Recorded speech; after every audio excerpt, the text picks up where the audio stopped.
الحمدللہ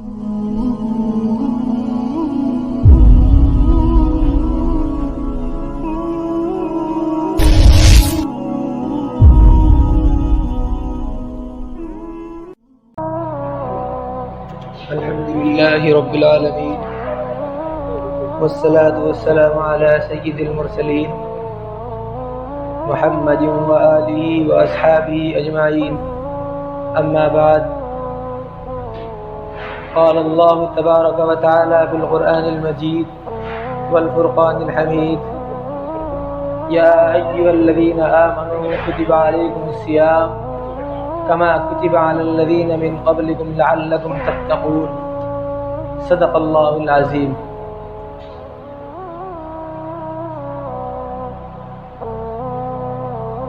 اللہ تبارک و تعالیٰ کا احسان عظیم ہے کہ اللہ تبارک و تعالیٰ نے نیکیوں کا سیزن عطا فرمایا۔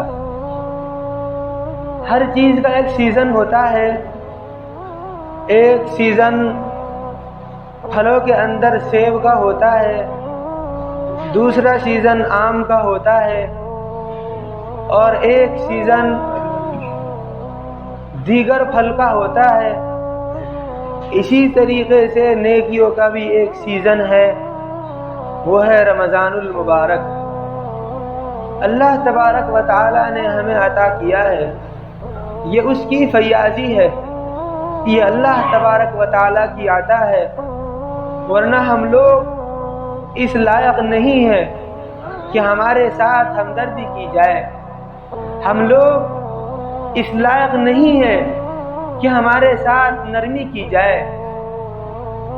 اللہ تعالیٰ قرآن کریم کے اندر فرماتے ہیں یا ایھا الذین آمنو، اے ایمان والو، کتب علیکم الصیام، تمہارے اوپر روزے فرض کیے گئے ہیں، کما کتب علی الذین من قبلکم، جیسا کہ تم سے پہلے لوگوں کے اوپر فرض کیے گئے تھے، لعلکم تتقون، تاکہ تم اللہ سے ڈرو۔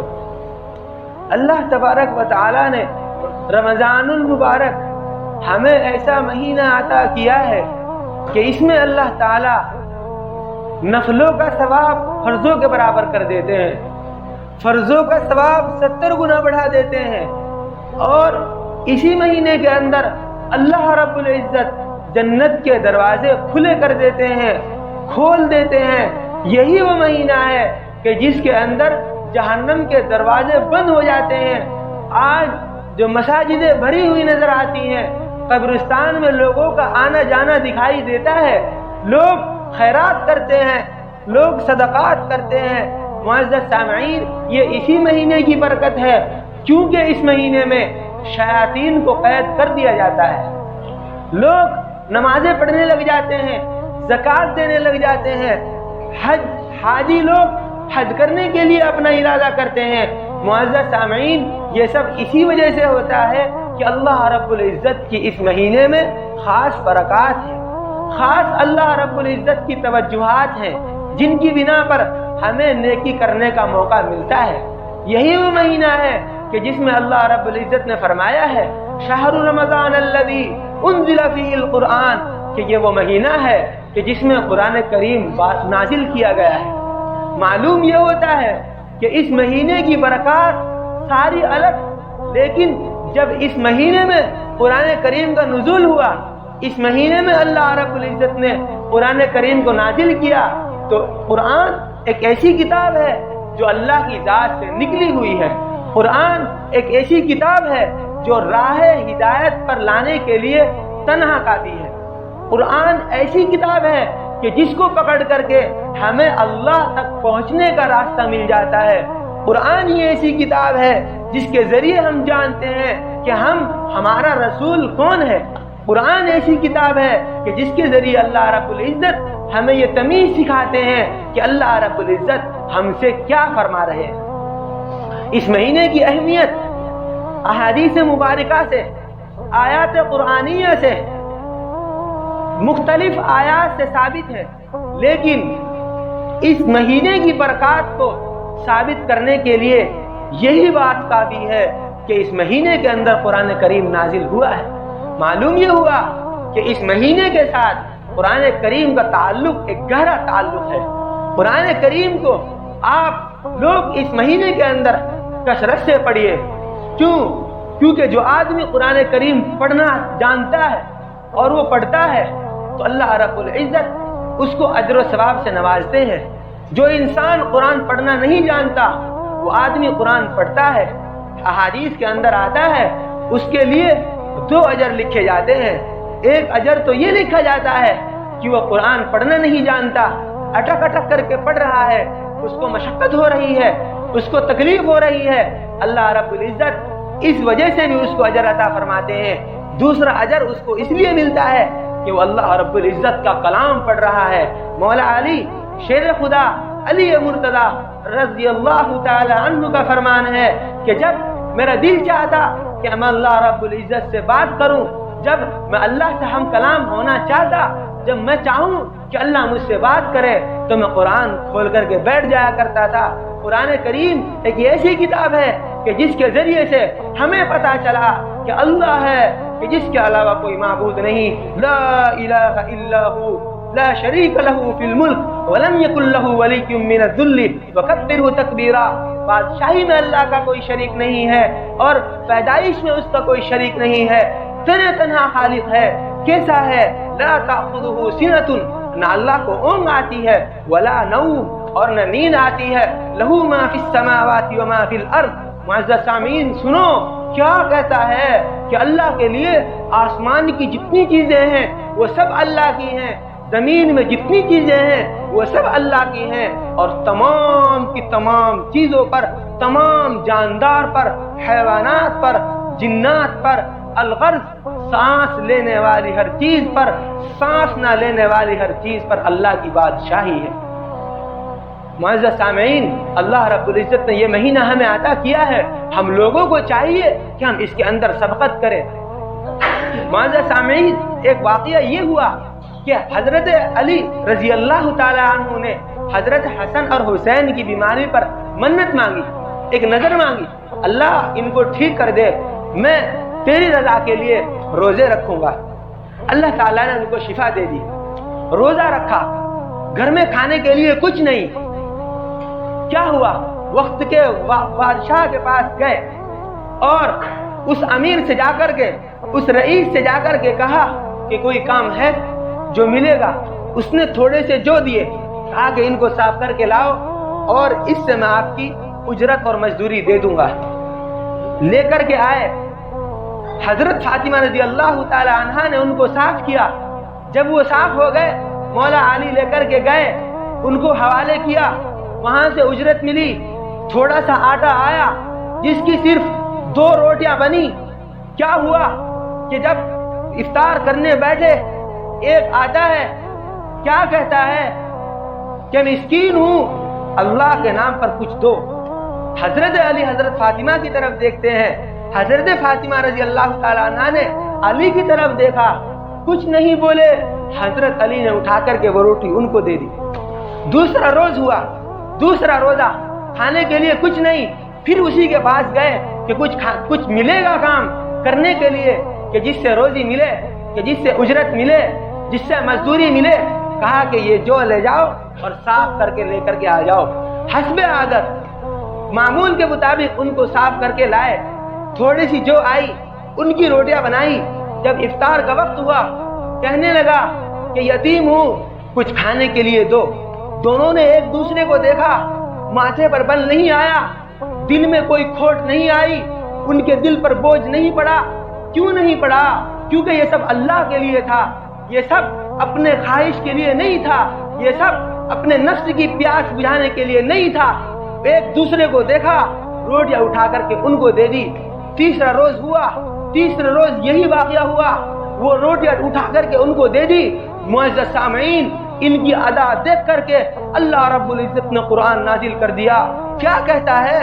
سنو، وَيُطْعِمُونَ الطَّعَامَ، یہ لوگ ایسے ہیں جو کھانے کھلاتے ہیں، عَلَى حُبِّهِ، اللہ کی محبت میں، مسکیناً، یہ مسکینوں کو، وَيَتِيمًا، اور یتیموں کو، وَأَسِيرًا، اور قیدیوں کو۔ یہ اللہ تعالیٰ نے ان کی ادا ایسی پسند آئی کہ اللہ رب العزت نے اس ادا کو قرآن میں محفوظ کر دیا ہے، اور قیامت تک، جب تک قیامت کی صبح کا سورج طلوع نہیں ہو جاتا، اللہ تعالیٰ ان کی یہ ادا قرآن میں باقی رکھیں گے۔ حضور نے فرمایا کہ جو آدمی کسی روزے دار کا روزہ افطار کرائے اس کو روزے دار کے برابر ثواب ملتا ہے۔ صحابہ نے کہا یا رسول اللہ، ہم تو غریب لوگ ہیں، ہم تو نادار لوگ ہیں، پہننے کے لیے ہمارے پاس کپڑا نہیں ہے، تن چھپانے کے لیے ہمارے پاس چادر نہیں ہے، ہم کیسے کسی کا افطار کرا سکتے ہیں؟ حضور نے فرمایا کہ کوئی آدمی کسی کو پانی پلا دے، کوئی آدمی کسی کو کھجور کا ٹکڑا دے دے، اللہ تعالیٰ اس پر بھی وہی ثواب دینے پر قادر ہے۔ معزز سامعین، یہی وہ مہینہ ہے کہ جس میں اللہ رب العزت نے کھلا اعلان کیا ہے کہ جو بھی آتا ہے کتنا ہی فروڈ کر کے آتا ہے، کتنا ہی باغی ہو کر کے آتا ہے، ہمیشہ میرے دروازے کھلے دیکھے گا۔ یہی وہ مہینہ ہے کہ جس کے اندر برکات اللہ تعالیٰ دسترخوانوں پر اور گلیوں پر، کوچوں میں، بازاروں میں، مساجدوں میں اظہار کرتے رہتے ہیں۔ اور میں بڑے درد سے یہ بات کہوں گا، اللہ رب العزت نے جن کو صاحب ثروت کیا ہے وہ لوگ اپنا فطرہ، وہ فطرہ نہ دیں جو غریبوں کا ہے۔ 30 روپے دے کر کے سبکدوش ہو جاتے ہیں، 30 روپے فطرے کے دے کر کے، 35 روپے فطرے کے دے کر کے وہ آزاد ہو جاتے ہیں۔ نہیں میرے بھائیوں، جس کو اللہ نے مال دیا، متوسط بنایا، اس کو چاہیے کہ وہ اس سے تھوڑا ہیوی لیول کا فطرہ دے، وہ کھجور کا فطرہ دے۔ جس کو اللہ نے مزید نوازا ہے اور زیادہ مال عطا کیا ہے، اس کو چاہیے وہ اللہ کی محبت میں، محض اللہ کی رضا کے لیے وہ آدمی کشمش کا فطرہ دے۔ یاد رکھے کہ فطرے کی 3 قیمتیں ہیں۔ ایک قیمت تو یہی ہے کہ آدمی اپنا فطرہ وہی 35 روپے والا جو عام طور پر غریب دیتے ہیں وہ دے دے۔ دوسری یہ ہے کہ اللہ نے جس کو متوسط مال دیا ہے، مالدار بنایا ہے، وہ اللہ کی محبت میں تھوڑا زیادہ اعلیٰ لیول کا فطرہ ادا کرے، کھجور کا فطرہ ادا کرے۔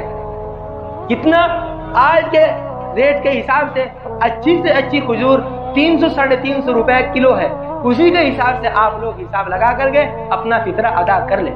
اس کے بعد اگر اللہ نے کسی کو مزید نوازا ہے، اللہ نے عطا کیے ہیں، اولادیں بھی دی ہیں، اللہ نے مال بھی عطا کیا ہے، تو اس کو چاہیے وہ اس فطرے پر اکتفا نہ کرے، بلکہ اس سے مہنگے والا فطرہ دے، وہ کشمش ہو یا کوئی اور چیز ہو۔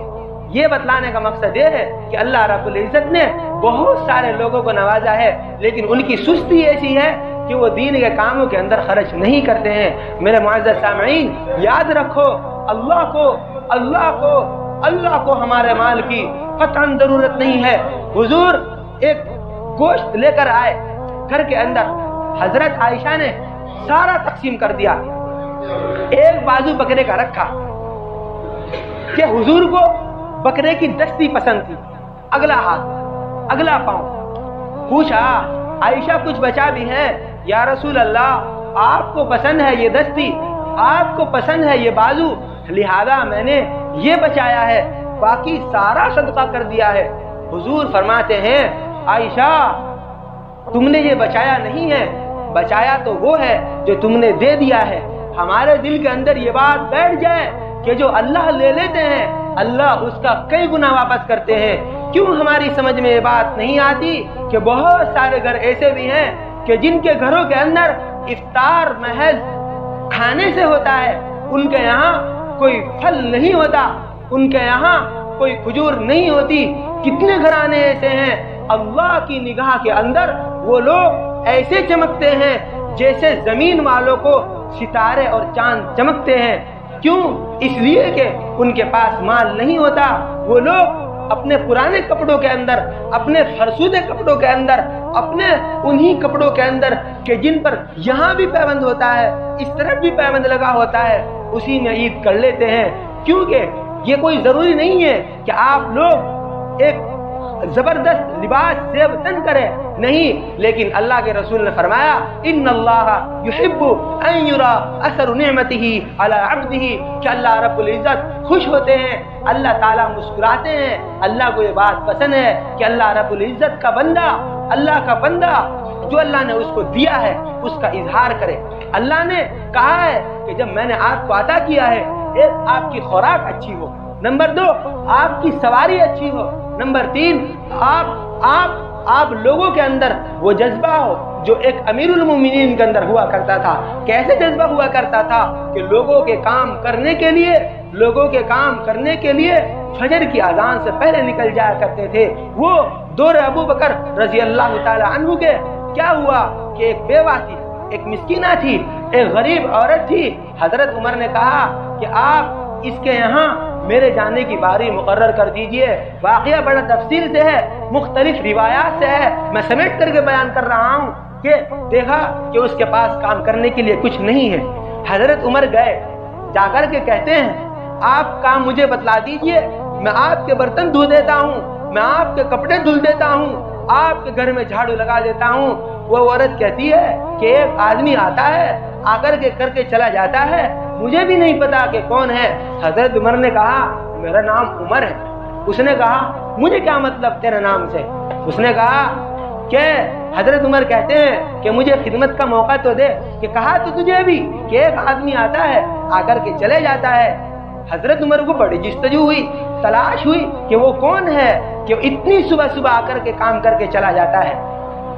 چھپ گئے، دیکھا کہ 3 روز تک مسلسل وہ ان کے گھر گئے اور کام بالکل ان کا ہو گیا، برتن ان کے منج گئے، کپڑے ان کے دھل گئے، گھر میں جھاڑو ان کے ہو گئی۔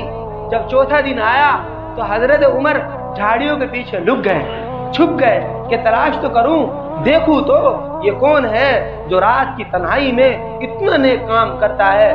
آئے حضرت ابوبکر چادر اوڑھ کر کے گھر کے اندر داخل ہوئے، کام کر کے گھر سے باہر نکلے۔ حضرت عمر نے چادر پکڑی، کیا کون ہے؟ چادر ہٹا۔ حضرت عمر جلالی تھے، آپ لوگوں کو معلوم ہے۔ حضرت ابوبکر صدیق نے چادر کو یوں سمیٹا اور یوں دبایا کہ نہیں، مجھے جانے دے، یہ راز رہنے دے، اللہ کے یہاں منہ دکھانے لائق مجھے رہنے دے۔ نہیں، عمر فرماتے ہیں بتا کون ہے ورنہ جانے نہیں دوں گا۔ چادر ہٹائی، وہ نورانی چہرہ حضرت ابوبکر صدیق رضی اللہ تعالی عنہ کا۔ عمر پوچھتے ہیں ابوبکر تیرے پاس چپل نہیں ہے؟ چپل کیوں نہیں پہنے ہیں؟ حضرت ابوبکر فرماتے ہیں لوگ رات کو سوتے ہیں، اگر میں چپل پہن کے آتا کسی کی آنکھ کھل جاتی، کسی کو آہٹ سنائی دے دیتی، کوئی میرے پیچھے آ جاتا۔ نیک کام کرتے ہوئے کسی کو نہیں بتاتے عمر، اس لیے یہ راز اللہ اور میرے درمیان رہے گا، اس لیے چپل نہیں پہنے۔ آج ہم لوگ مسجد کے اندر 500 روپے دیتے ہیں تو کھڑے ہو کر کے نام لکھواتے ہیں۔ ہم لوگ ایسے ہیں کہ کسی کو پیسے دیتے ہیں، انتہائی ذلیل کر کے اس کو پیسے دیتے ہیں۔ نہیں معزز سامعین، ہر ایک آدمی کی عزت ہوتی ہے، ہر ایک آدمی کا نفس ہوتا ہے۔ ارے ٹھیک ہے، تم لوگ اپنے حساب سے انسان کو پیسے کے حساب سے تولتے ہو، انسان کو دولت کے حساب سے تولتے ہو۔ یاد رکھو یہ معیار اللہ کے یہاں نہیں ہے، پیسے کا معیار اللہ کے یہاں نہیں چلے گا، حسب و نسب کا معیار اللہ کے یہاں نہیں چلے گا۔ اللہ کے یہاں معیار یہ ہے جو رسول کی سیرت پر ہے، جو حضور کی سیرت پہ ہے۔ کالا حبشی حضرت بلال ہی کیوں نہ ہو، جنت کے اندر چلے گا۔ اور اگر کوئی آدمی مال و دولت کا، حسب و نسب کا مالک ہے، حضور کی شریعت پر نہیں ہے، اللہ کو اس سے کوئی سروکار نہیں ہے، وہ منافق ہو کر کے مرے یا مسلمان ہو کر کے مرے۔ ہمیں یہ مہینہ پیغام دیتا ہے۔ ارے ہم نے لوگوں کو رمضان کے اندر خبریں دیکھتے ہوئے دیکھا ہے، شرم نہیں آتی؟ اتنا بابرکت مہینہ ہے، خبریں دیکھ رہا ہے۔ قرآن سے بہترین خبریں کسی کے پاس ہیں؟ تمہارے پاس خالی وقت آیا کہاں سے؟ تم نے جو موبائل کھول لیا خبریں دیکھنے کے لیے، قرآن سارا پڑھ لیا؟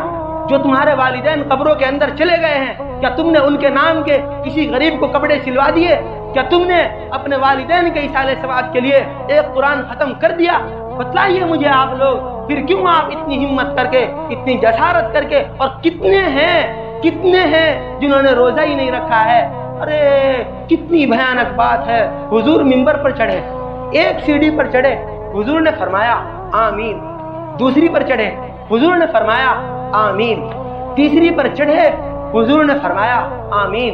صحابہ بیٹھے تھے، یا رسول اللہ آج سے پہلے ایسا آپ نے کبھی نہیں کیا، آپ نے ایسا کبھی کیا ہی نہیں، کسی نے کچھ کہا ہی نہیں، آپ نے 3 مرتبہ آمین فرمایا، بتلائیے کیا راز ہے؟ حضور نے فرمایا کہ جبریل آئے تھے، کہنے لگے یا رسول اللہ دعا کرتا ہوں آپ آمین کہیے گا۔ کہ ہاں میں کہوں گا۔ حضور نے فرمایا کہ وہ آدمی ہلاک ہو، وہ آدمی برباد ہو کہ جس کو رمضان المبارک کا مہینہ ملے اور وہ اپنی مغفرت نہ کرا پائے۔ حضور نے آمین کہا ہے، کیا کسی شخص کے لیے، کسی شخص کی بربادی کے لیے کسی ایک غریب آدمی کی بد دعا، کسی ایک غریب آدمی کی آہی کافی ہے؟ لیکن میرے حضور فرما رہے ہیں وہ آدمی ہلاک ہو، وہ آدمی برباد ہو، اس کی ناک خاک آلود ہو جس کو رمضان المبارک کا مہینہ ملے اور وہ اپنی مغفرت نہ کرا پائے۔ یا رسول اللہ آپ نے دوسری بار بھی تو آمین کہا ہے۔ کہ ہاں کہا ہے۔ کیوں کہا ہے؟ فرمایا جبریل نے کہا اے اللہ کے رسول آپ آمین کہہ دیجئے۔ کہا کہ تو دعا تو کر۔ فرماتے ہیں جبریل امین یا رسول اللہ بات یہ ہے کہ جس کو کسی کے والدین میں سے کوئی ایک ملے یا دونوں بڑھاپے میں ملے اور وہ ان کی خدمت کر کے جنت نہ کما پائے، یا رسول اللہ وہ آدمی ہلاک ہو، آپ آمین کہہ دے۔ حضور نے فرمایا آمین۔ سن لو لوگوں کو راضی کرنے والوں، دوستوں کے پیچھے اپنی گاڑیاں دوڑانے والوں، دوستوں کے لیے تمہارے پاس اتنا ٹائم ہوتا ہے کہ آپ 2 گھنٹے خرچ کر دیتے ہیں۔ تیرا باپ بیمار ہے، تیری ہمت نہیں ہوتی ہے کہ ہاسپٹل میں اپنی گاڑی پر بٹھا کر کے لے جائے۔ کیا تیرے پاس اتنا ٹائم نہیں ہے کہ جو باپ تجھے دنیا میں لانے کا سبب بنا اس کے لیے تیرے کپڑوں پر سلبٹ آتے ہیں کہ کہیں میرا باپ میرے پیچھے بیٹھ گا، میرے کپڑوں کی پریز خراب ہو جائے گی۔ یہ ایک ایسی دولت ہے، ایک بار ہاتھ سے چلی گئی معزز سامعین، الٹے لٹک جانا، اللہ کی راہ میں احد پہاڑ کے برابر سونا خرچ کر دینا، کعبے کے غلاف پر چمٹ کر دعائیں کر لینا، یہ دولت پھر آپ کو نہیں ملے گی۔ کہ باپ، حضور نے فرمایا والدہ کا جنت کا نارک، تیرا باپ تیری ماں تیرے لیے جنت ہے، تیرے لیے جہنم ہے، توڑنا نہیں۔ تیرا باپ تیرے لیے جنت کا دروازہ ہے، تیری ماں تیرے لیے جنت ہے، تو چاہے تو اس کو ضائع کر دے، تو چاہے تو اس کو کما لے۔ مسلمانوں کے اندر شوق کا جذبہ یہیں سے پتہ لگتا ہے کہ جمعے کے اندر بھی بعض لوگوں کی رکعت چھوٹ جاتی ہے۔ میں کس کا رونا روؤں، میرا تو پورا گاؤں ہی ظالم ہے، انہوں نے علم ہی نہیں حاصل کیا ہے۔ خود اپنے بچوں کو گاڑی میں بٹھا کر کے یہ لوگ اسکول میں لے جاتے ہیں اور مدرسے میں جب بھیجنے کا نمبر آتا ہے وہی 3 دن کے کپڑے گندے کپڑوں میں مدرسے کے اندر بھیج دیتے ہیں۔ حضور نے فرمایا حدیث کا مفہوم ہے کہ جو آدمی قرآن پڑھ کر کے مالدار نہ بنا، قرآن پڑھ کر کے غنی نہ بنا، وہ ہم میں سے نہیں ہے۔ وہ ذات کہ جس کو خود اللہ نے پڑھا ہو، وہ قرآن جو اللہ کی ذات سے نکلا ہو، لوگ اس کو سینے میں لیے گھومتے ہیں اور ڈھنڈورے پیٹتے رہتے ہیں ہمارے پاس کچھ نہیں ہے۔ تمہارے پاس حقیقتاً کچھ نہیں ہے کیونکہ تمہارے دل کے اندر قرآن کی عظمت نہیں ہے۔ ارے تمہارے پاس قرآن پڑھنا نہیں آتا ہے، تم قرآن کو اٹھاؤ اور کہو یا اللہ یہ مجھے پتہ نہیں ہے یہ کیا لکھا ہے، لیکن جو بھی لکھا ہے صحیح لکھا ہے، جو بھی لکھا ہے حق لکھا ہے۔ معزز سامعین، اللہ کو یہی ادا پسند آ جائے گی، تمہاری مغفرت کے فیصلے ہو جائیں گے۔ میں کوئی شہرت کا غلام نہیں ہوں، کوئی مقرر خطیب نہیں ہوں آ کر کے ہر ہفتے رسم ادا کر کے چلا جاؤں۔ میں ایک فریادی ہوں، میں ایک سائل ہوں۔ میری بات کو سمجھو، اس امت کے واحد علماء، واحد رہنما علماء ہیں، ان کی مان لو، ان کی مانو گے تو جنت بھی تمہاری ہے، آخرت بھی تمہاری ہے۔ ان کی نہیں مانی تو تمہیں کچھ نہیں ملے گا۔ وہ کہتا ہے، شاعر کہتا ہے، وہ آئے جو کبھی لوٹ کے تو کہنا نہیں ان کو کچھ بھی، جن منزلوں پہ خبر ہوئی کہ راستہ کوئی اور تھا۔ کہیں ایسا نہ ہو تمہیں بعد میں جا کر کے پتہ چلے کہ ہم جس راستے پر آئے ہیں وہ یہ راستہ نہیں تھا۔ دعا ہے کہ اللہ رب العزت مجھے بھی اور آپ کو بھی رمضان کی قدر کی توفیق عطا فرمائے، تلاوت کلام اللہ کی توفیق عطا فرمائے۔ وما توفیقی الا باللہ۔